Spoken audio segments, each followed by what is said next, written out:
থেকে বড় নেয়ামত আর কিছু হইতে পারে না। এই জন্য ভাই বুজুর্গ, এই লা ইলাহা ইল্লাল্লাহকে আমার আপনার জানতে হবে। বলেন লা ইলাহা ইল্লাল্লাহ, এই শব্দ তো একটা ছোট বাচ্চাও একবার হরায় দিলে শুনাইলে সে বলতে পারে। এরকম কত মুসলমানরাও এই কালেমা এরকম ভাবে পড়তে পারে। এই জন্য ভাই একটা হইল শুদ্ধ করিয়া এই কালেমা আমার আপনার পড়তে হবে। সাদা সিধা মানিয়ে জানতে হবে যে এক আল্লাহ ব্যতীত আর কোন মাবুদ নাই। হযরত মুহাম্মদ সাল্লাল্লাহু আলাইহি ওয়াসাল্লাম আল্লাহর রাসূল, এই কথা এরকম ভাবে মানিয়ে জানতে হবে।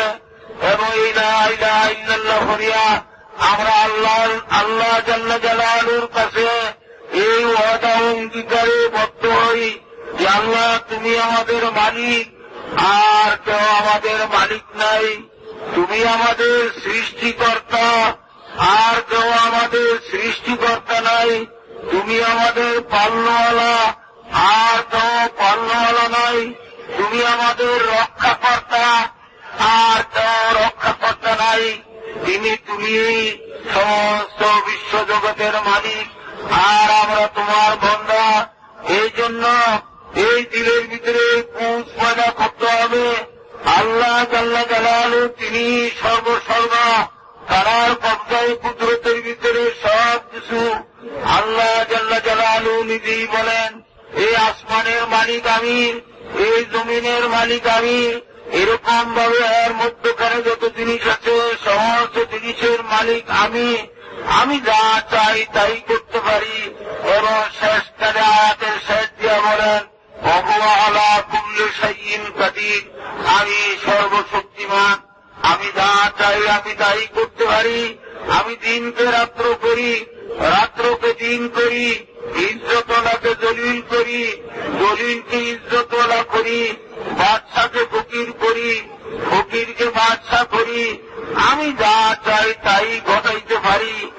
আমার এরাদা এবং ইচ্ছার বিপরীত কেউই কিছু করতে পারে না। এই আস্থা এবং বিশ্বাস দিলের ভিতরে পয়দা করতে হবে। আল্লাহ জাল্লা যেমন নাকি ভাই বুজুর্গ কিছুক্ষণ কয়েক ঘন্টা পরে গলা ডুবিয়ে যাবে। যদি নাকি সারা দুনিয়ার লোক আমরা এক যুগ হইয়া বলি, এবং এরকম ভাবে জিন ইনসান সকলে মিলিয়ে যদি নাকি বলি, এরকম চেষ্টা করি যে সূর্যকে ডুবতে দিব না, সূর্যের ডুবা হবে না, এরকম যদি আমরা চিল্লাচিল্লি করি, আর এরকম ভাবে আসমানে যদি নাকি সারা দুনিয়ার বাচ্চারা বোমবারি করতে থাকে, আর মানুষের নিজে চিল্লাচিল্লি করে সূর্যের ডুবা হবে না, তাহলে কি সূর্য ডুবা বন্ধ হয়ে যাবে? সূর্যকে বন্ধ করতে পারবে? বলে আচ্ছা আজ তো গেল, আগামী দিন যে আবার সকালে এরকম ভাবে পূর্ব দিক দিয়ে উঠবে। এইবার আমরা সকলে একজুট হয়ে গেলাম, জিন ইনসান সমস্ত এরকম ভাবে সমস্ত ফেরেশতা মিলিয়েও সবে মিলিয়া যদি নাকি বলে না সূর্য উঠতে হবে না, সূর্যকে উঠতে দিব না, তাইলে সারা জগতের সব কিছু চেষ্টা করলো, সূর্য উঠা কি বন্ধ করতে পারবে? কিছুই পারবে না। আল্লাহ জাল্লা জালালু বলেন, তোমরা যে আমাকে মানো না, আমি যারে নাকি মারি, তোমরা তাকে আমার থেকে বাঁচাইয়া দেখাও দেখি। আল্লাহ জাল্লা জালালু বলেন, আমি যারে বাঁচাই তোমরা তারে মারো দেখি। বলেন যে মূসা আলাইহিস সালাম, মূসা আলাইহিস সালাম এইরকম ভাবে তিনি বনি ইসরাইলের বংশধর। ফিরআউন আইন করল যে যত বনি ইসরাইলের ছেলে হবে তাদেরকে কতল করিয়া দেওয়া হবে, মারা হবে। বলেন যে আল্লাহ জাল্লা জালালু কি করলেন, মূসা আলাইহিস সালাম যখন জন্মগ্রহণ করলেন, তো মূসা আলাইহিস সালাম এর মা তো কত খুশি যে নাকি নবী হবে, তার চেহারার ভিতরে কত নুরানিয়াত আছে।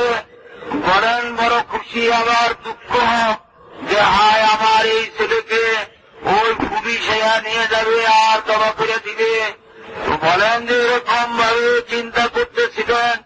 আল্লাহ জাল্লা জালালু মূসা আলাইহিস সালামের মায়ের কাছে ওই পাঠাইলেন, ওয়াওহাইনা ইলা উম্মি আনা রুদি ওয়াইদা খিফতি আলাইহি ফালকি ফিল ইয়াম ওয়ালা তাখাফি ওয়ালা তাহজানি ইব্রাহিম ইন্না রাদ্দুহু ইলাইকা ওয়া জাইলুহু মিনাল মুরসালিন।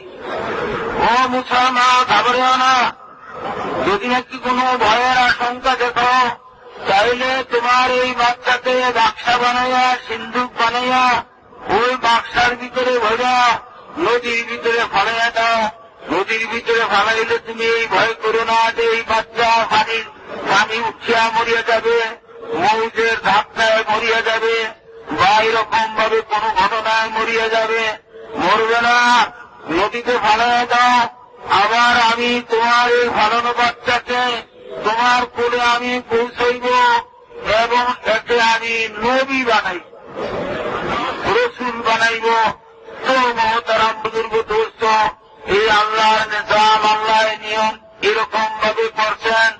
বলেন যে এই মুসা আলাইহিস সালামের সিন্ধুক ভাসতে ভাসতে ওই ফেরাউনের ঘাটে গিয়ে মিলল। আর কিসা আপনারা সকলে জানেন, বাড়িতে উঠে নিল, ফেরাউনের ঘরে লালিত পালিত হইতেছে। বলেন যে ফেরাউনের কোন ছেলে সন্তান ছিল না। মুসা আলাইহিস সালামকে আদর কইরা ফেরাউন কোলে উঠাইল। বলেন যে ফেরাউনের দাড়ি ছিল, তো মুসা আলাইহিস সালাম ফেরাউনের দাড়ি বসায় ধরছে। উনি এমন শক্তভাবে ধরছে, ফেরাউন বলতেছে যে ছোট বাচ্চা তার ধরা এত শক্ত, যদি নাকি বড় হয় তাহলে তার ধরাটা কত বড় শক্ত হবে, কত বড় কঠিন হবে। আমি যা বুঝার বুঝিয়া গেছি, এই বাচ্চাই আমার দুশ্মন, যেই বাচ্চাকে আমি ঘরে লালিত পালিত করতেছি। আরে জল্লাদকে নিয়ে আসো আর একে এক্ষুনি কতল করা হবে। তো কতলের সিদ্ধান্ত হইয়া গেছে, জল্লাদ আয়া গেছে, সব তদবির হইয়া গেছে, কিন্তু তার পরও কি তারা করতে পারছিল?